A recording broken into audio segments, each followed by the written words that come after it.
So yung yung naging issue sila Maurice tsaka si Anthony Jennings, no? Hindi na siya like groundbreaking kind of issue. Parang, wow. It's something to talk about. Cheating is a very common, parang detour o parang ganon. Or pagsubok. Cheating is a common pagsubok or challenge sa isang relationship. Sa isang romantic relationship, no? Or even actually sa friends din. Pero medyo ibang usapan mo yan. Pero sa romantic kasi is parang you invest something kasi for yourself in the future. They engage to a relationship because they want that person to marry and have a family with them.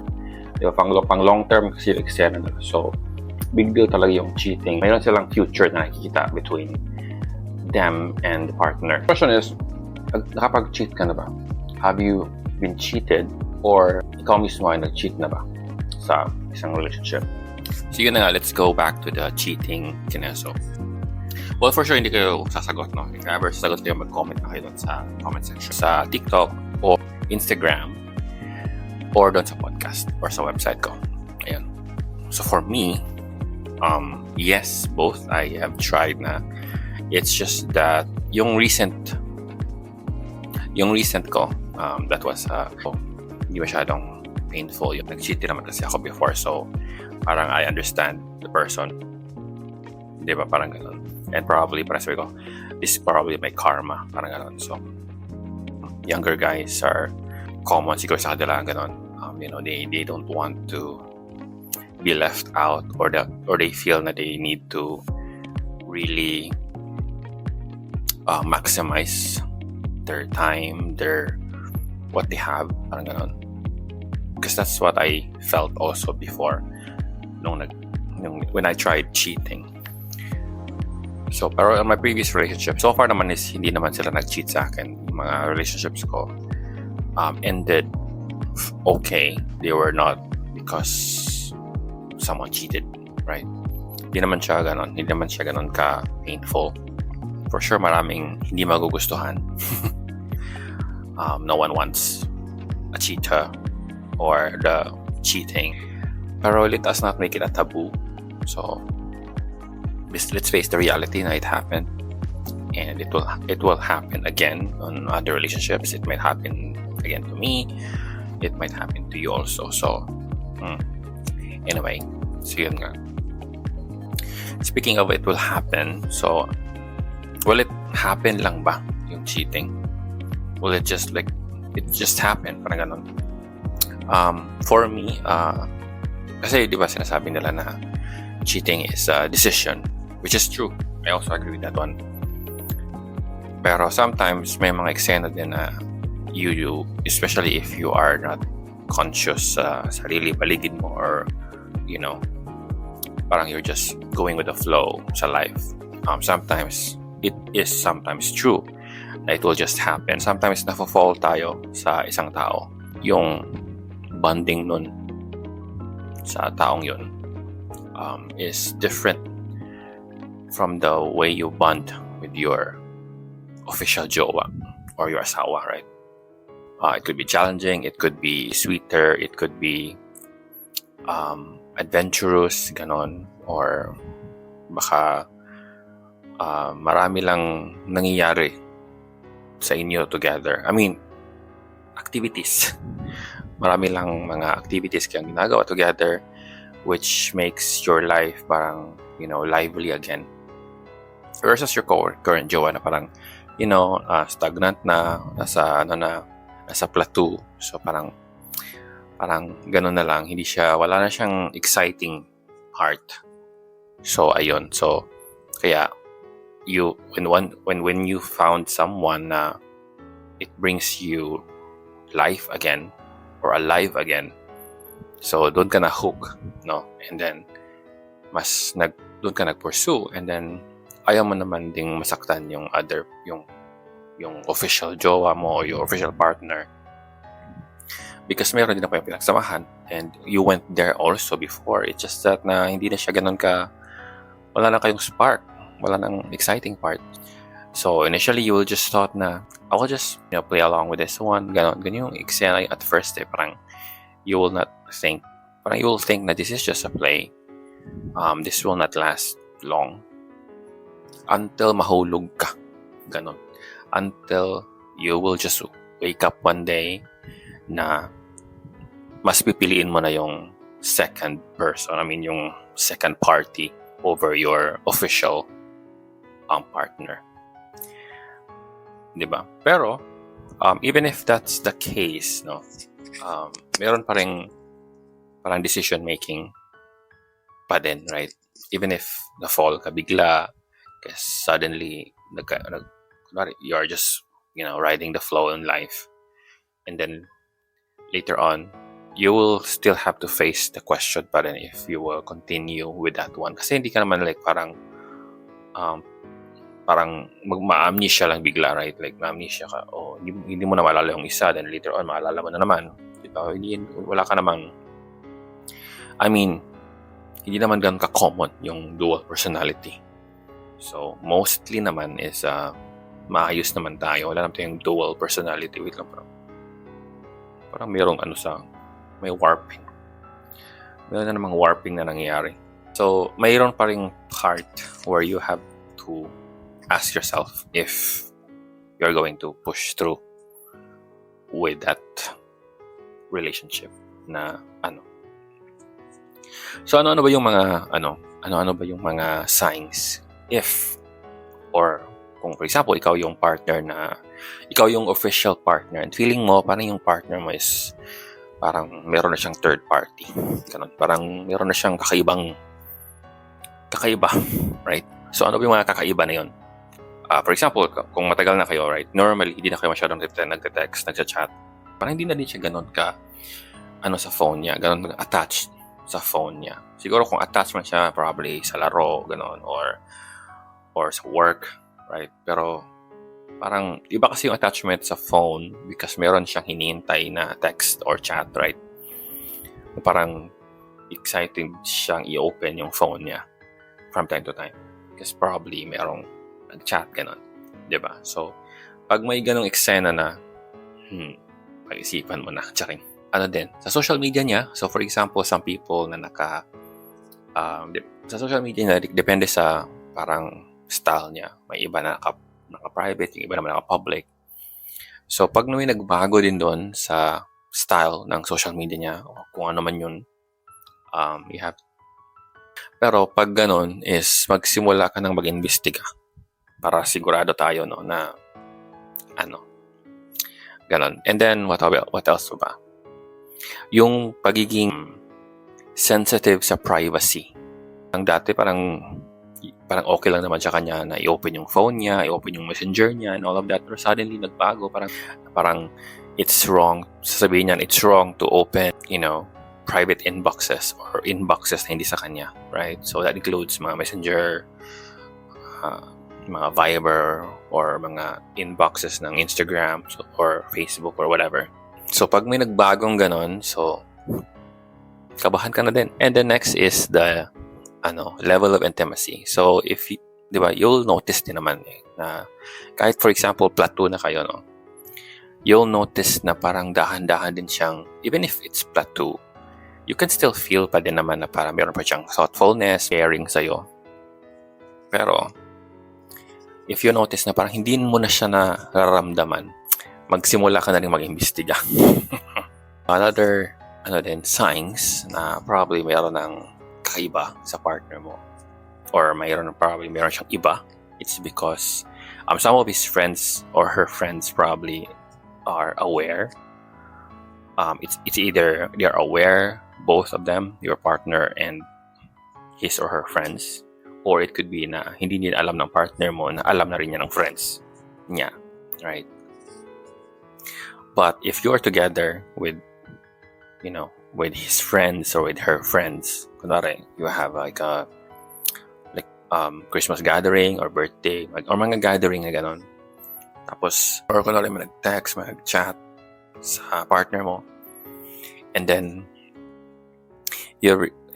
yung mga friends niya may kakaibang reaction, may nag-uusap sila sa mata.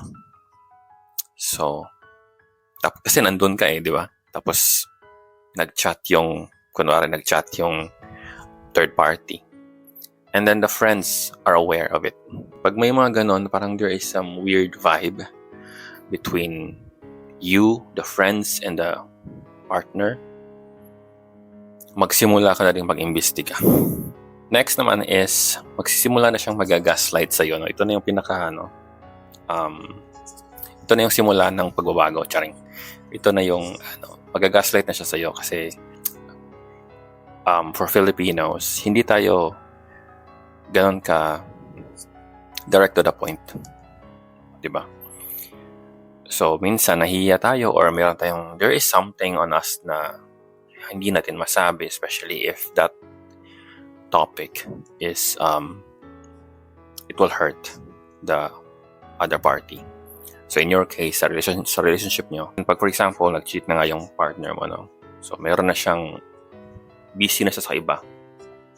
And he or she wants to end na your relationship. Pero hindi niya yun masabi. So, what he or she will do is igagaslight ka niya na ikaw yung may kasalanan sa relationship kung bakit na nag-end, right? Or na mag-i-end yung relasyon niyo. Gagawa siya ng mga other reason, di ba? Magkakaroon siya ng kahit mga konting kasalanan, pinapalaki niya. Kasi kumukuha siya ng kumbaga evidences or proof na ikaw yung may kasalanan. It's because of this, because of that, kahit napaka-minor lang, or parang kung isipin mo is hindi naman siya big deal talaga, or probably you've had that kind of situation, tapos parang hindi naman siya dati, hindi naman yun big deal, tapos ngayon nag-iba, right? Parang naging big deal. So, ayun, magsimula ka na mag-imbestiga pag ganun. Pag dapat aware ka na ginagaslight ka na niya. Gusto niya galing sa'yo na ikaw yung mag-i-end. Kapag-feeling niya, he or she can get away with karma, ganun. Kasi hindi naman ako yung nakipag-break, parang ganun. Pinaka-common na eksena is pag kunwari naka-feel ka na talaga, may napi-feel ka na, may nakikita ka na or something na hindi na siya common, hindi na siya normal na friends. Pero yung sasabihin niya is, we're just friends, na reason magdasal ka na. Kasi yung we're just friends is kabaliktaran. Para yung panaginip. Di ba sinasabi nila panaginip is kabaliktaran ng realidad? Ganon yun.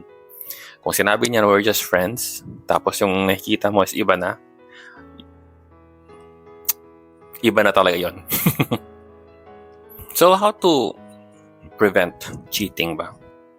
Even if you're mag-asawa na or, you've been together for a long time na, dapat meron pa din yung excitement, as I mentioned earlier, na dapat you will find ways pa din na ma-excite kayong dalawa. So, meron kayong look forward. You appreciate pa din yung person. Yung parang compliment pa din the person. Don't forget to compliment your partner. Para kiligin din siya. Then, mag-travel kayo, ganun. Kasi, adventure together. Not necessarily na malayo. Pwede naman kayong, mag-camping kayo sa malapit na dagat or malit na bundok. Or yung pabebe na camping, glamping, ganun. Together. Pwede na ganun. Or, kasi, di ba, matagal na yung in a relationship. So, napuntahan nyo na lahat ng mall. Nakapag-grocery na kayo together. Naging boring na yung normal na mga ginagawa ng mga partners, ng mga magjowa, right? So, try to find another activity na hindi common. Ngayon, mayroon ng uso ngayon yung parang clay or pot making, gano'n. Mayroon na rin baking, mayroon na rin parang painting, gano'n. So, try to look for those kind of activities na hindi siya common na ginagawa ng normal or ng commoners na mga jowa or yung mga, yung mga entry-level na partners. And that kind of date kasi will also give you a different perspective of that person. Depende, especially yung mga camping or mga travel. Kasi, like for example, camping, so di ba, hindi naman comfortable yung camping. So, doon mo makikita kung princess ba to, pa-princess ba to, or wise ba to sa buhay, something like that, right? You can measure the person based on how he or she reacts to the environment or the stimuli. Wow. Science yan. And sometimes it's okay. Well, yeah, there's also okayness. Okayness if you have, for example, di ba sabi nila, opposites attract. Or sometimes din, kailangan mo ding dapat meron din kayong interest na you are okay together. Parang you both are into, di ba? Yung ganong klaseng interest. And of course, yung sexual activity. So, kung kunwari you're a starfish or you're boring, so try to change that one. Kasi sometimes they might, yung iba kasi prefer nila yung boring na activity. Yung sexual activity, pero mayroon ding iba na ayaw nilang ganon. So, if your partners, for example, ayaw nila ng ganon, gusto nila ng adventures na, wait lang. So, similar sa other activities, you need to be adventurous doon na part. Hindi naman always siguro, kunwari, you knew the person na parang, gusto niya yung parang boring lang, yung parang vanilla lang. You know, from time to time, hindi naman always, baka, di ba?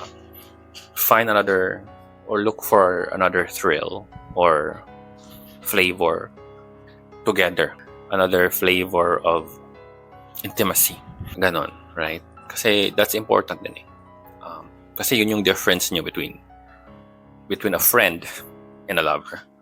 So, you are, most of the time, 80% to 90% are like friends. Diba? Are like best friends. Ganon. Pero, what makes it different from that kind of relationship to a romantic relationship is meron ganong activity. Right? Assuming na you are both adult, ha? Pero of course, kung hindi kayo adult, it's not normal.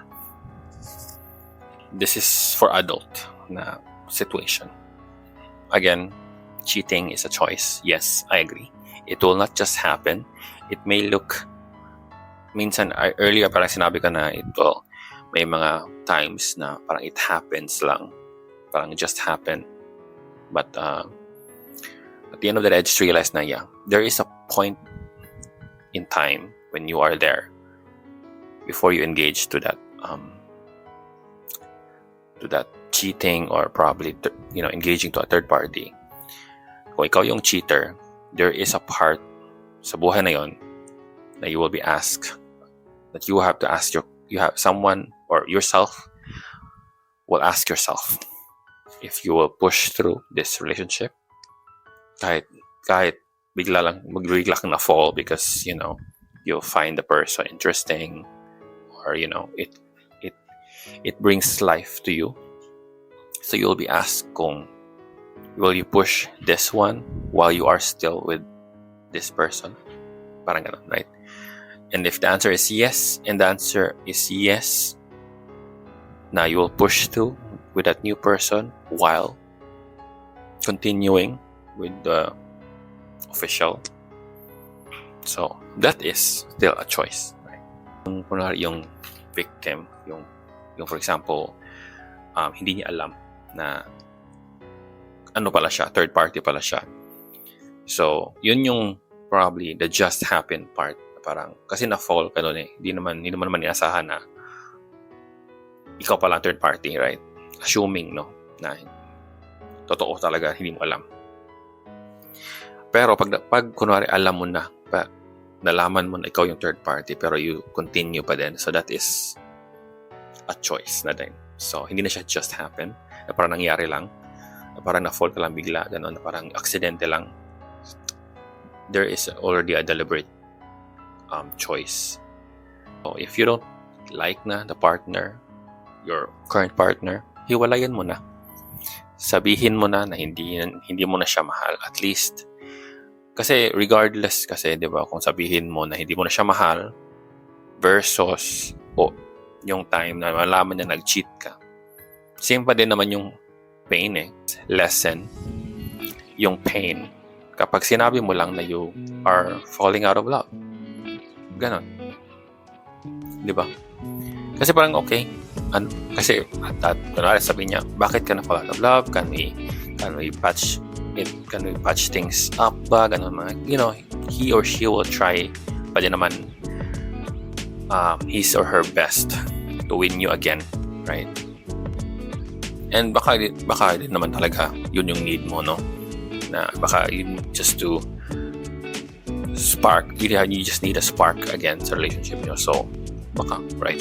Baka nabulag ka lang nun sa new person na nakita mo, and you think that person can provide that one, right? So give the person a chance. You give your official partner a chance to, Pero for example, na you are really interested na sa new partner dun sa other person, so sabihin mo na wag na, tama na. That will be the end of your relationship, kasi nawala na yung feelings mo, right? At least you're honest sa kanya, you're honest also to yourself, and ganon, right? Even if the reality is meron ka ng new target, pero of course that target pa naman is probably hindi pa din sure, right? Pero yun nga, because of it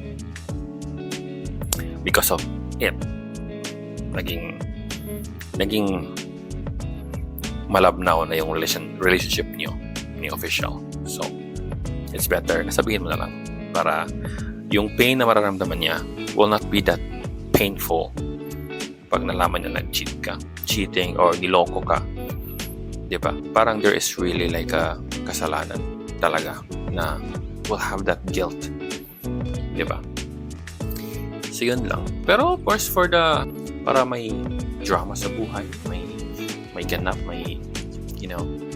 kasi boring naman kung hindi pang MMK yung buhay mo. So mag-cheat ka. Yun yung sagot. Eme lang. Anyway, so yun lang. Tama na to. Sana itong mahaba. So that's it, Pansit. Bye. See you later.